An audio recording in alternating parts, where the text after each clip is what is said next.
老人家辛勞一生，為口奔馳，冇時間培養個人興趣同埋參加活動。到咗退休之後，多出咗好多空餘嘅時間。如果唔好好嘅運用，佢哋就會好唔適應，對身心健康都會有影響。祈願多樂趣呢個計劃就係由長者提出，想有多啲機會俾佢哋培養興趣。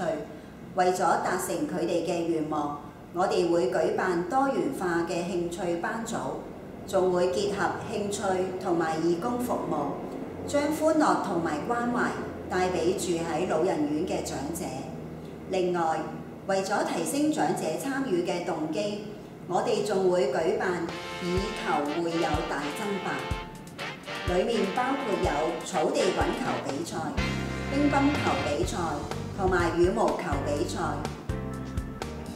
請大家支持我哋呢一個祈願多樂趣計劃，令到長者嘅願望可以達成，同埋有一個豐盛嘅晚年。請大家投我哋呢一個項目嘅一票，多謝大家。